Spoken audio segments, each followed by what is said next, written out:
We finally learned what devil fruits are and where they come from, and whoo, boy, is it a doozy. Hello and welcome. It's me, Marls44, and welcome to this One Piece chapter review. So there will be spoilers of chapter 1069. I'm a little behind with these, so I'm catching up quick. And yeah, welcome in. This is my first time doing this kind of stuff. I hope you guys are excited for it. I am a lot. And I've been meaning to do stuff like this for a long time. I have a film red video coming out, but it's kind of long-ish. There's a lot to edit, so that will come out after these chapters, because I want to catch up with the chapters before, I fall too far behind. I'm gonna do the recent 3. I'm probably gonna do the new one that's coming out soon. It might be out by the time this is uploaded anyways. And yeah, we'll get film red after that, but I wanted to make this thing a regular thing on my channel for a long time, and I finally, with what has happened recently with like this final arc and everything, I'm like, screw it, this is the best time to do this during this whole final arc, and final saga, sorry, I meant in final saga, and yeah, I just decided, screw it, I'm jumping right on this right now. So let's just get into it. So first off, Lucci and Luffy start fighting. Luffy goes gear 5, and Lucci has his devil fruit awakened, and he shows it off. And surprisingly, he has that like mist around the back of his head, going like down to his back, like Luffy has. And we thought that was a mythical zone thing only, but it looks like it's not. And it's super interesting, and it made me wonder at first, wait, is Lucci's some kind of special devil fruit?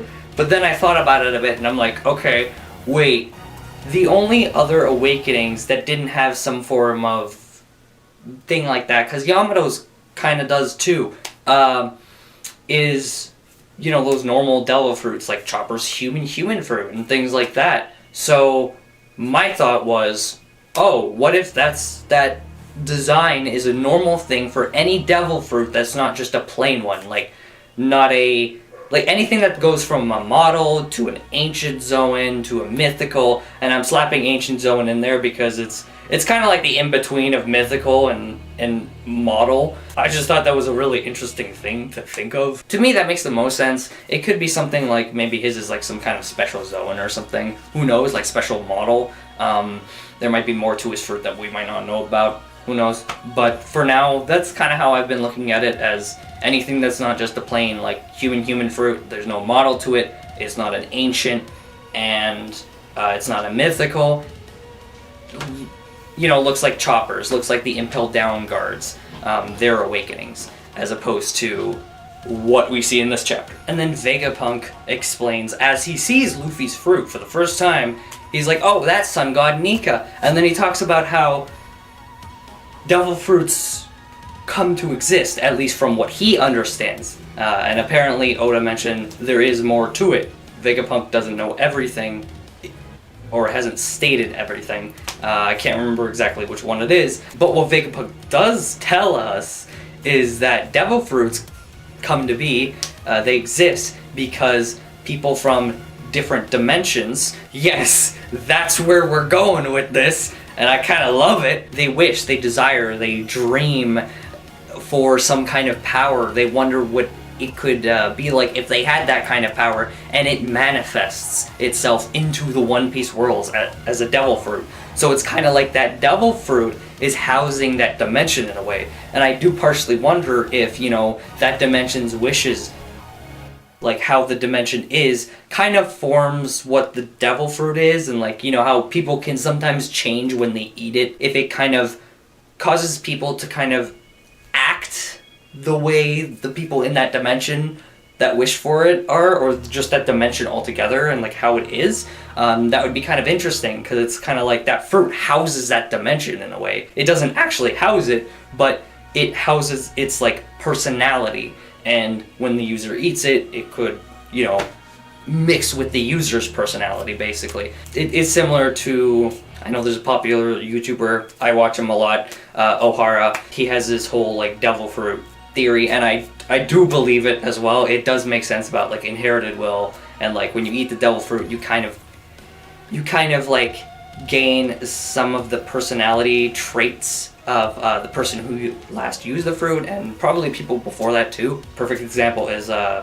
Charlotte Linlin and Mother Caramel, and things like that. But it's super interesting how the devil fruits can manifest like that, and people wished for this stuff. They wanted this stuff to exist, and it came to reality in the One Piece world. It's crazy to think about. Somebody wished for sun god Nika. People wanted some kind of savior or something. You do kind of see it in like Skypiea, and that's why, like, you know, Skypiea has become more and more important, because there's so much we've learned about that has been foreshadowed and has been talked about during Skypiea with Wano, and now some of this too. It's crazy to think about too, about all this ancient technology that's on Egghead Island that Vegapunk's been experimenting with, and like learning things about and stuff like that. It's just insane that this is probably all from the Void Century. This is from like the Ancient Kingdom. This is the stuff that we've kind of been waiting for, and we're gonna learn more about this. We're gonna learn more about devil fruits, because there's still more to come about what devil fruits are. But just this explanation alone is huge, and I was a little concerned myself, because I thought, okay, I've always found devil fruit super interesting, about like you could choose whether or not to eat it, whether or not to gain a power. You don't know what power it is unless, you know, there's the devil fruit encyclopedia, but not many people know about or read it, or even get to read it. It's super interesting about the concept of choosing whether or not to gain a kind of power or just get strong on your own will, like Zoro and Sanji. And it's just, it's crazy, because like I personally thought it was going to be interesting, but this kind of blew my expectations away, because I wasn't expecting something like this. Like, this is just another level of what I thought it was. Like, it's crazy. I thought it was going to be something crazy, but I didn't expect it to be this crazy, and I love it. It makes so much sense. It blends perfectly with the way One Piece works, with like dreams, and you know, back in Jaya with the whole thing about dreams never die. Well, of course they never die, because dreams turn into devil fruits. It's crazy. It's awesome. Like, there's so much intertwining with each other now that I just, it's so good. But one last thing we gotta cover is about Kizaru. He's making his way to Egghead Island, and I have a few thoughts about this, because like, he's already on his way. Lucci made sure he could fight Luffy, and they're scrapping. It is very interesting how Luffy and Lucci are kind of mirroring-ish the way they fought in Water 7, except Luffy's now more dominant than Lucci was back then. So, because, you know, Gear 5 is absolutely busted, but still, it's Lucci's putting up a decent fight, and we all thought he was going to get completely smashed, but he's putting up, not such a good fight, but he's putting up a decent fight, and I'm glad about that. I'm glad that he's not just like irrelevant and wasn't just like, you know, smacked to the curb really quickly. I do like how that's progressing, and I'm going to make another video talking about that, and like villains and stuff. But yes, as I was saying, on to Kizaru coming to Egghead, and what this could mean. So, Koby is supposed to become an admiral, and I do believe, personally, he's going to become the head of the Marines after One Piece is over, or basically over, and he's going to be like the fleet admiral, if not like the new Im or Gorosei, but like just the new head of the Marines overall. Like, the fleet admiral is now the head of everything, because the celestial dragons and stuff won't be there anymore. Koby needs to get to that admiral position, and I think he's going to get fleet admiral afterwards. He needs to have the admiral position basically at the end of One Piece, because he needs to be able to kind of fight with Luffy, and I do have more to talk about that with, you know, recent chapters, and I'll get to that. And I want to talk about like this Koby thing. I might talk about it in a separate video as well, but I'm going to cover what my thoughts are with this right now. So, I think one of two things are going to happen. Kizaru's coming, Sentomaru's there. Kizaru's coming, and he might end up helping them out, because Sentomaru's helping out Vegapunk. Because Sentomaru's his grandson, he might choose to kind of betray the Marines and help out Sentomaru, and then it's like, okay, his marine position, his admiral position is now stripped away, and now they're missing an admiral. Or he gets brutally defeated by Luffy. Luffy loses like control of Gear 5. You know how Zoans, you kind of give in to the animal a bit. Like the animal kind of takes over, not you give in, but the animal takes over. And I think Luffy could end up making a mistake where he accidentally kills Kizaru, and like, you know, Luffy doesn't want to kill people, but I think his animal side might actually end up doing that, and then he'll feel really bad about it and things like that. That could be super interesting, because it's a good twist of like, oh my gosh, Luffy actually did that. What the heck? It could really fuck with a lot of things in the One Piece world too. It would heavily increase his bounty, because now he's... Yeah. We don't know. I mean, Kaido could be dead for all we know. But we don't know about Kaido and Big Mom. They're probably dead, but you never know. There could be some kind of like nerves in like the crew now, because his Zoan awakening kind of... Because he lost control and his Zoan awakening took over, that's something too. His crew could kind of be wary of him and like scared a bit now. And it could kind of create a bit of like distrust. And then you have things like he'll just be hunted down more because of that. And it could all escalate. And Luffy could be really like upset about it and sad about it. Kind of like he was with Ace, but not nearly as much. Just more so depressed about it. And then eventually kind of decide to take matters into his own hands and make sure he has it under control so he doesn't hurt his friends. Something. I think something could happen with that. But aside from that, there's also the situation of Koby now. And with Koby, as I was saying, he needs to be put in an admiral position. So right now he's a captain. I don't know if he's gotten promoted to a vice admiral or not. I know he's part of Sword. And I think Koby will become an admiral, as I said, at the end, or near the ending of One Piece. And he'll become like the fleet admiral, aka the head of everybody once it's all over. But he needs to become the admiral before Luffy becomes Pirate King, or basically when Luffy becomes Pirate King. Because, like, he needs to be able to match up to Luffy, because they are supposed to brawl. And they need to kind of be equals for that. That's what Koby's trying to strive for. So I think that Koby's probably going to be promoted to Vice Admiral decently soon, or he already has been. And a bunch of Vice Admirals are now going to try for the new position of Admiral, and once we get later down the line in the final saga, Koby will be the new Admiral.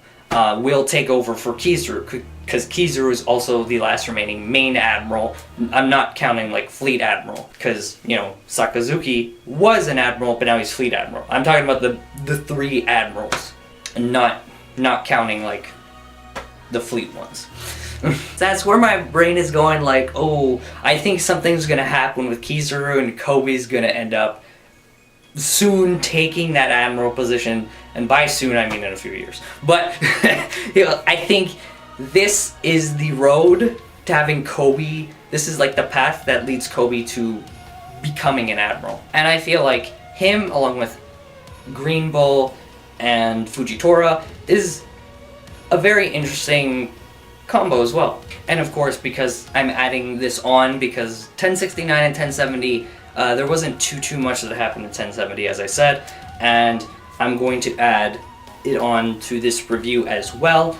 So Kizaru, we do find out that he already went there without Sakazuki's permission, so he's already heading to Egghead for that reason. So it did have me thinking, after this whole Koby thing I talked about, it did have me thinking that there's a good chance he could be going to protect Sentomaru to help him out and things, and he might just get his title ripped away. But I do think there's also a decent chance that, you know, Luffy and him could end up brawling.